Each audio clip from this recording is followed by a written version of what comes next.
All right, welcome back. Wayward Souls to the Double Tap In, episode 63, airing of the Gurge.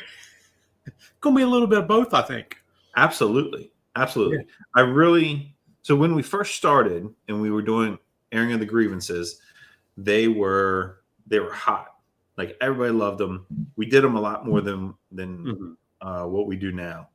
And like people like blowing your shit up about, hey, this is hysterical, love it.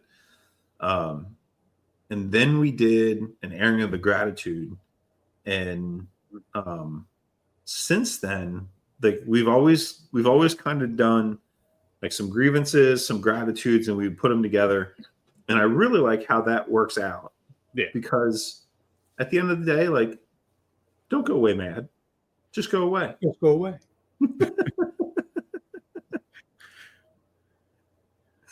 Heartbreak Ridge. Took me a second. Van Peebles looks at Clint Eastwood. He goes, "Don't go away mad. Just go away." Like that. I mean, motherfucker getting ready to get his ass. Clint Eastwood's getting ready to kick his ass. I can see what's happening. So, all right, well, let's get some grievances out of the way first. Yeah. The other day, take a trip to Sam's Club, and whenever you go to Sam's Club, at least for me, the first place I go is to the meat section. Whether I'm there for meats or not, always go. Just gotta look. And so I'm over there looking around, and we had talked before about when you buy your meats, what kind of cut are you getting, and does that really make sense for what you're doing? And then we talked about whole cow, half cow, quarter cow, primal cuts, all that kind of stuff. Mm-hmm. And we talk about like the big pork tenderloin that you can buy and cutting it up into pork chops. We've talked about the beef tenderloin that you can cut up into fillets. And typically you can buy that bigger piece of meat and break it down into what you want. And it's a little cheaper per pound. Yep. Until you go to Sam's Club. Elaborate. So there I am gazing at their meats. And I see the beef tenderloin. I'm like, oh, these are some pretty good prices. $100 for, I don't remember what it was for how big it was, but $100, $120 for this full tenderloin. I'm like, oh, that's good. They have some other ones that are much bigger and more expensive. But I was like, that's too far out. So, and they're sitting right next to the fillets that they already have cut up. And I'm looking at them. I was like, oh, that's not bad. You know, look at these. Giving it to Freddie, if you will. And then I look at the price per pound.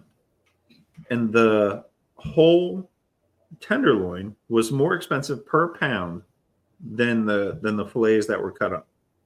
I was like, what the fuck is Make this? it make sense. Yeah. And so come to find out. So that was one day.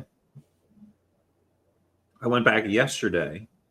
And so the day that I found that, I was there with the family. We were doing some shopping. Harper and Rachel were in the bathroom. And so I had a minute with Link, and we're sitting there looking at steaks. And that's what I saw. I was like, that's messed up. And they also had those tenderloins with like that manager special yellow and orange sticker. Doesn't make sense either. Like you use those stickers when it's on sale. That's right. You're doing it wrong. So I go back yesterday, and Rachel has me buying. Let me make sure I get this math right.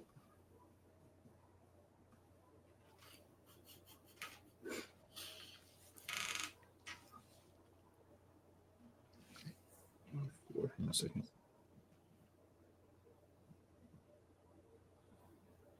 $130 muffins.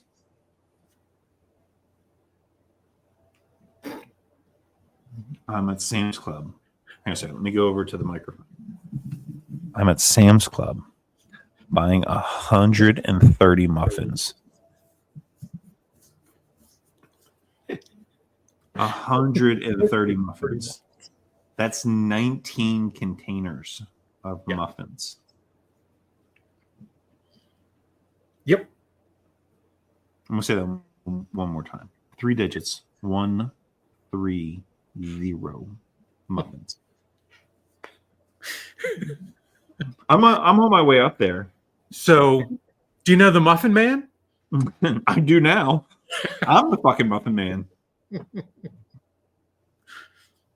I'm on my way up there, and I'm like, what if they don't have that many muffins? She's like, well, if they don't call me, and we'll figure it out.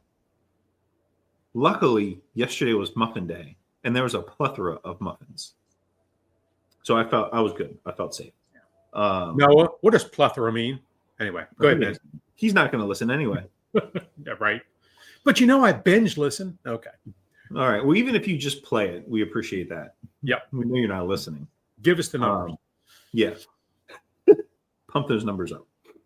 So before I go, as I'm walking, you have to walk past the muffins to get to the meat section. So I'm surveying the muffins, and in my mind, calculating how many, like, if there's going to be any muffins left for anybody else on my way to the meat section.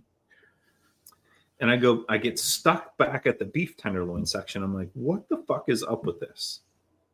So I look at the real big meat, the tenderloins, and look at that price per pound, and it was whatever it was, say $15 a pound. And then I look at the ones with the orange and yellow stickers, which were still not on sale and still more expensive. And then I look at the fillets, at the little fillets that they already had cut. And what I found was the little ones that were the most expensive, they had actually trimmed those out more. Okay. So they had cleaned all the other fat and all that stuff off of it. So they were smaller. It was like all you had to do was cut it up into fillets. You didn't have to trim it. You didn't have to clean it. So now looking back, it makes a little bit more sense. Still dumb. Yeah. Oh, yeah. The tag is what got me. The picture you sent us in the group. Yeah. I'm sorry, but that's wrong. Yeah. If you're going to put that tag on it, it needs to be discounted. Yeah. That's what you are accustomed to. Yeah. That's what they use those tags for everything else. Yeah. It's a marketing ploy to get you to snatch one up and not pay attention. Yeah. Yeah. Didn't get me, Sam's. Not me. Not this guy. So I did the Fools training in Sudlersville. Mm-hmm. And I utilized Sam's Club for the dessert. Now, I don't know if you've ever had a Sam's Club baked good or not. It's not bad. They're not bad at all. I'm going to stop. Hang on a second. Time out. Go ahead. Yesterday, I bought 130 fucking muffins. Do you think I've had a Sam's Club dessert before? Nope. 130 muffins. Because you are the Muffin Man. I've had something out of their bakery before, and you're absolutely correct. Yeah, it's good. Yeah, we got a birthday cake out of there not long ago. Jennifer's? No, it wasn't Jennifer's. That was just last week. I don't know, somebody's birthday, and we got a cake out of there. It was damn good, and we discussed in a previous episode. And when it comes to baked goods, my wife is really, really hard to beat at baking. And as an alternative to one of her scratch-made cakes, I'm okay with that. Yeah. So absolutely. I ended up getting 96 cupcakes. Okay. For the stuff in Sudlersville. They could not have been any better. Yeah. I'm talking about the Sam's Club staff. They could not have been any better, more accommodating. They were fantastic, all that kind of shit. So I have a gratitude to them because it was a last minute thing for me to do, which is unlike me. But you can't pre-order. You have to call to pre-order that much. and I didn't. So I just went and Raw dogged them. raw dogged them, and they were just as happy as they could be. And if they had the 96 that I took, they had another 400 in weight. Oh, I believe it. It had to have been bacon day for cupcakes. Yeah. Because they had a lot of shit there. Yeah. Well, after I left yesterday, it turned into a baking day for muffins. Yeah. I'm like, oh, this asshole. Thanks. Thanks, man. They're like, do you know Mike Hickman? I was like, I sure do. Yep. He raw dogged us last week. Now you're doing it this week. Yeah, you two have got to know each other, you fuckers. Yeah. So I want to give a shout out to my boy Nick and my boy Mark at Eastern Shore Physical Therapy. Yes, I'm still going to physical therapy. I just 4 days ago, I just passed the 6-month mark of the shoulder surgery. Good stuff. So am I better? No, I am not better. Am I improving now, leaps and bounds? Yes, I am. Have I gone out and purchased dumbbells? I have never in my life gotten my ass kicked by a fucking 2-pound dumbbell. You talk about humbling, absolutely humbling. Have this amount of work done to your shoulder and think that you're going to recover right away. And that was my false sense of thinking. So Nick and Mark are the two guys who primarily work on me at Eastern Shore Physical Therapy over on Franklin Avenue in Berlin. I have been having an issue now for months. And that issue is I have a hitch in my shoulder when I go to lift. It hitches right there. And then I get a lot of pain in my deltoid. And the deltoid pain is right there. It runs down to my elbow. And that is probably the worst part of what I'm doing here is that. Well, these guys have made a dedicated effort to figure out what the fuck is going on and work on a treatment plan to get me through it. A typical appointment lasts 30, 40 minutes, something like that. I go in Tuesday and I have Nick. Nick's a sportsman. He's an outdoor dude. And while he's doing his thing, we're talking hunting, fishing, all that, which is right up my alley. Mark's the same way. Mark shoots. Dad was a cop. So we have a lot in common. We chit chat. These guys tag team me for 1 hour and 5 minutes the other day. And you loved every minute of it. I did. And the reason being is I knew it's going to be a means to the end, because they're going to figure out why I'm doing what I'm doing and how I'm doing it. And it comes down to I have been injured for so long that all my other muscles have been compensating for so long that now that things are I'm doing things the way I'm supposed to be doing or have supposed to have been the entire time, I just have a lot of inflammation. Yeah. And they've isolated it to the pec muscle, not the major, but the minor pec, and how it's weak. And I've been compensating with everything else to make up for that weakness. And they didn't have to do that shit. They didn't have to take that extra time, that extra 35, 40 minutes, whatever it was, to really isolate that shit. And they worked me. They worked my ass off enough that I came home, I was tired, but it was that good tired. You know what I mean? It wasn't like I felt accomplished. Right. So my hat's off to those guys for going the extra effort and making sure that I'm getting the treatment and the work that I need to make this recovery happen. 6 months is a long time, and I probably got another 6 months to go. I'm in it for the long haul at this point. Yep. Without a doubt. And as a little insight into the physical therapy world and all that kind of stuff, not that I have a whole lot of knowledge of it, but those places, they make their money on seeing patients and keeping like treatment times so that way they can see the maximum number of people through the day. Yeah. Because that's all billable, right? So for these two clinicians, these two providers to spend that extra time with you, like, one, not only is that their commitment to like their patients and making sure that, you know, they're doing the right thing for them, but on some level, that's going to affect the bottom line. Yes. You know, because that's 4 patients in that time. You know, if they're typically 30 minutes, you know, so that's 3 people that are missing out. And not saying that they're not having other people, hey, good to see you. This is what I want you to get started with. Do this and then come back, like, and checking in, because you know, they're really good about multitasking and keeping people engaged. But that's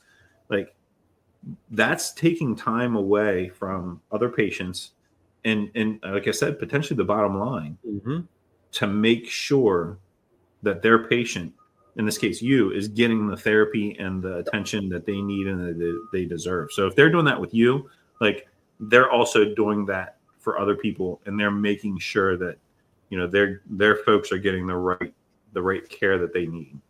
So good for them. So the Double Tap In has a brand ambassador, and that brand ambassador is Roger Steger Jr. He has been pushing the spices through Baltimore City Fire Department, through his connections with Anne Arundel, through everybody.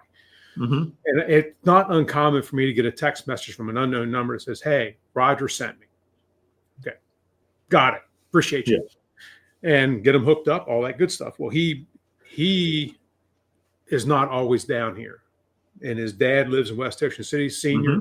I've known Roger 40 plus years, you know. So Roger sends me a text, says, "Hey, little Raj needs this, he needs that."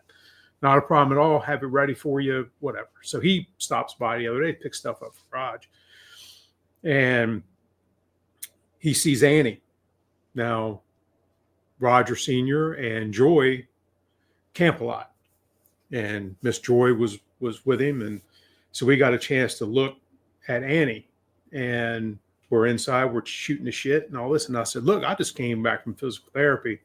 I'm a little sore," and I explained, you know, what they had done, and Roger says, "Did you go to Eastern Shore Physical Therapy?" And I said, "Yeah, I did," and he goes, "That's where I went for my knee. There are some dedicated individuals." And I said, "Yep." And he goes, "They don't cut you any slack." And I said, "No, they don't." Because I've been to other physical therapy places, and there were some assistants in there that if, you know, you said this was going on or that was going on, as long as it wasn't creating non-functioning pain, they would have you continue with what you're doing. But if it was someone would back off of you, is what I'm getting at. These guys don't back off. If it's causing you debilitating pain, they'll stop you. If it's not, you're going to push through it to get this worked out, to see what the mechanism behind it is, and try to get everything worked out. So again, it wasn't just me. Roger noticed it also, and he, like I said, he had a knee replacement or knee work done and whatnot, and he said the same thing about him. So there's at least 2. Kudos to them. No complaints going there, that's for sure. Good. Big Rod's just retired. I say just a couple months ago, just retired. And sure did. Still involved with the volunteers in Ocean City, and always one of those guys, whenever you see him walk in, "Hey, Chief, how's it going?" Great to have a conversation with. Just a great guy all around. So I don't think you were around when Roger's dad was around.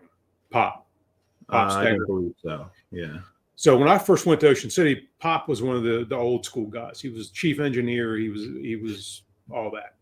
He and I did not see eye to eye for a number of years, and I got to know him. He would come to the firehouse every day. I'd sit down and have conversations with him. Now, granted, I didn't see eye to eye with him, But once I sat down, and we're talking over the course of a couple of years here, that I would sit down with him and chit chat and all that kind of shit. And once I got to understand the man and where he's coming from with some of his ideas and that sort of stuff, outstanding human being. And I can see that in Roger now.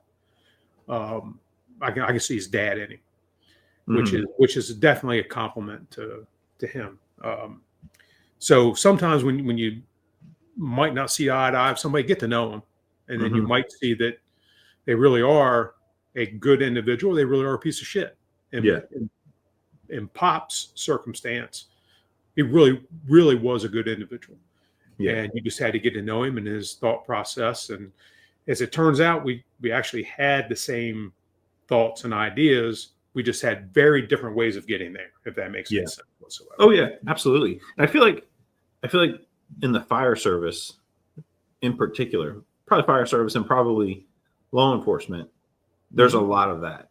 A lot of the senior guys and the guys that are on their retirement wall, like they're getting ready. Like it could be a flip a coin kind of thing for them. They have these ideas and they had like the way they do things. You're like, why the fuck are you doing it that way? Like it takes so long to do it that specific way. I can do that same thing this way and I can be done faster and I can move on to something else. And what we don't understand is that when they were brought up doing something that way, is that you had to do it that way because that's the only way it worked. That's it. And now what we lose is the why behind that and the why they do it that way. Like I can mopping the floors, like there was always the joke that you had to mop the floors left to right, not east and west, whatever, pick a way, but you did it that way because of X reason. Well, now we've got a floor machine that does the floors. And this is all hypothetical. Like we don't actually mop the engine bay floors in Ocean City. But like now we use the floor machine and it really doesn't matter which fucking way you do it because like it doesn't matter. It's the machine.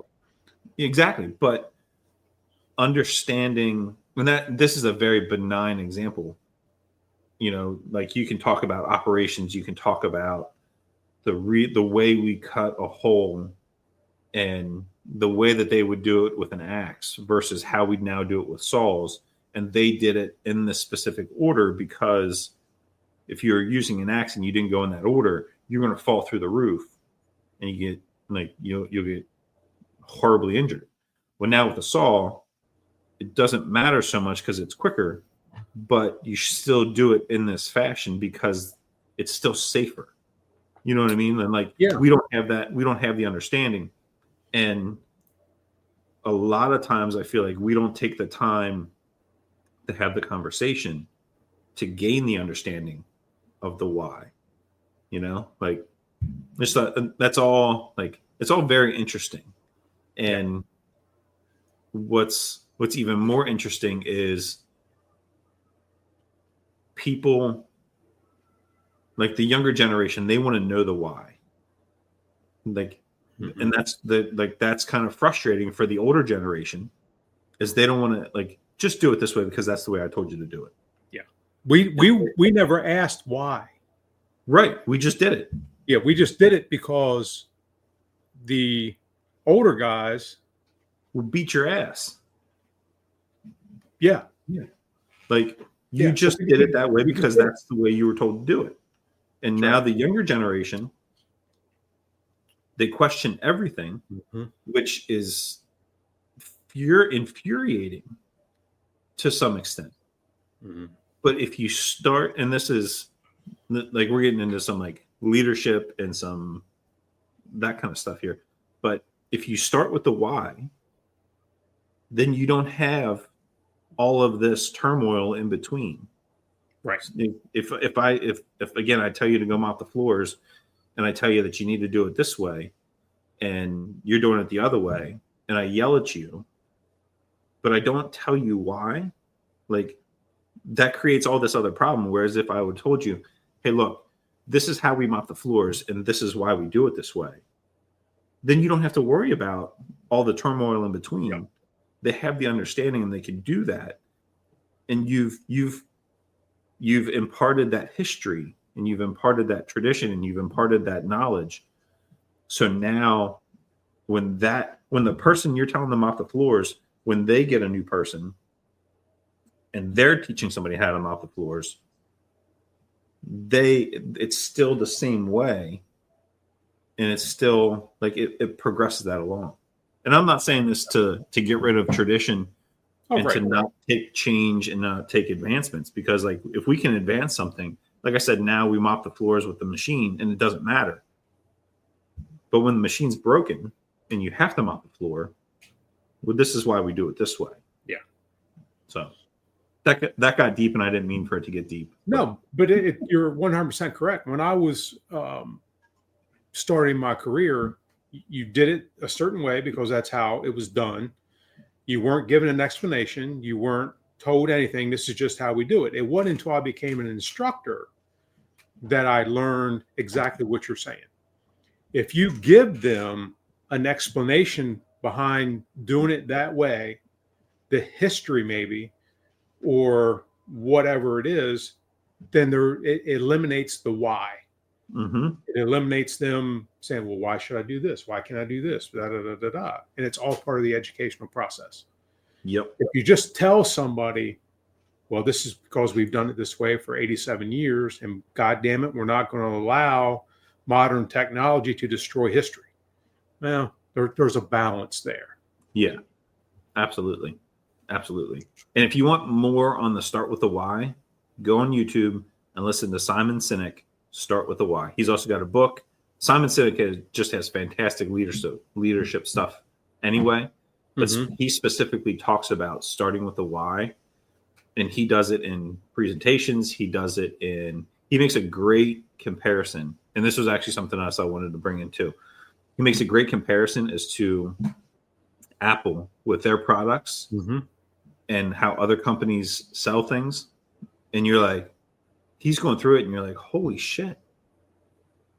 Like he's absolutely right as to Apple is going to tell you why you need this phone and why you should buy their product, as opposed to this is the product, you should buy it. Like, and when you make that switch, when you make that connection, it's like, oh fuck. Oh. Yeah. Yeah. It's like, well, yeah, I need an iPhone. So that leads me into talking with Trevor yesterday, and Trevor's prehistoric ass in technology. Love you, Trevor. Yeah. And he ruins every fucking text thread that we're in with that fucking green block. God damn it. We still love you, Trevor. So we're in the process of talking about Thirsty Thursdays and restarting. I was like, all right, well, let's create a shared note. Yeah. Mm-hmm. So I'm like, wait a second. So I can't share my Apple Notes with you and your Android ass, whatever the fuck notes you got on that thing. I said, I wonder what Google has. Michael, we might have to switch our note. Okay. I'm good. Because it's on Google, it's called, where'd it go? It's called Google Keep.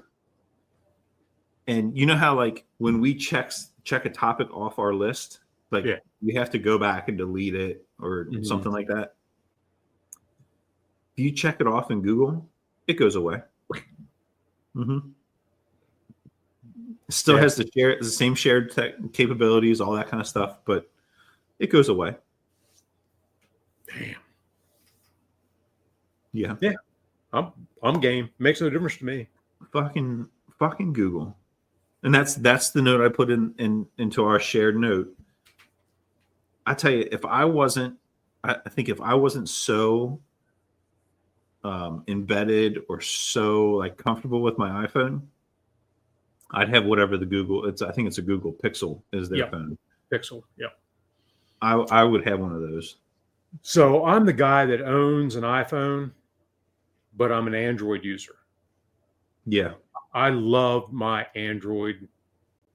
I think it's much more versatile, that kind of shit. But I switched to an iPhone so I could have FaceTime, so I could have some of the other. So I wasn't that guy with the green block. Yeah. And I don't use FaceTime as much as I thought I would. But when I use it, it's fantastic. Yeah. And that's my dad and I think one or two of his sisters have Android phones. And like we'll FaceTime weekly so they can see the kids. And I think if switching, it would make that much more difficult. And from what he said, like the quality isn't there with the video calls. Correct. Like when we're talking on a video call and he's looking at me, like the quality doesn't matter.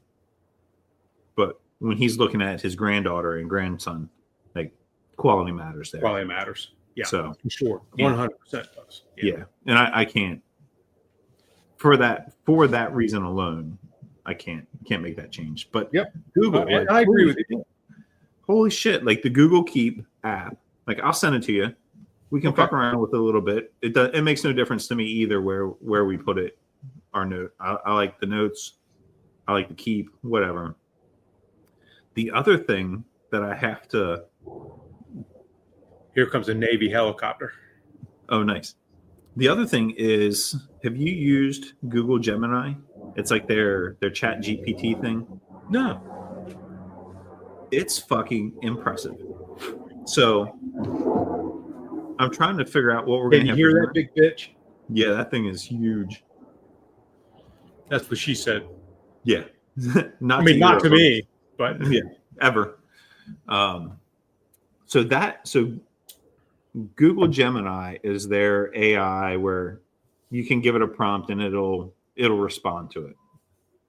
I was like, I want to make a soup tonight. And the other day at work, Gringo made sausage, kale, and potato soup. And it's fantastic. Absolutely fantastic. I was like, man, that'd be good. Although I don't want kale. And Rachel likes mushrooms. Harper likes mushrooms. We all like mushrooms. So I type into Google Gemini, can you make me a creamy soup with Italian sausage, mushrooms, and potatoes? It says, sure. Spits out the recipe. I said, can you send this ingredients list to my Google Keep? And it says something about needing other access for Google Workplace or Workshop, whatever the fuck it's called. And I was like, sure. I got nothing to hide. So once it does that, next thing I know, up on my phone pops. Where is it? Here it is. The shopping list. No shit. Wow. Yeah. So then I asked, hey, I need to pick up formula for Lincoln and Vaseline because we coat the kids. They have real sensitive skin and it helps with their dry skin. And Vaseline to the list. Pops up on there. I also fucked around with it to do like a week's worth of meal planning. Mm-hmm. And it's a prompt that you can type into it or copy and paste into it.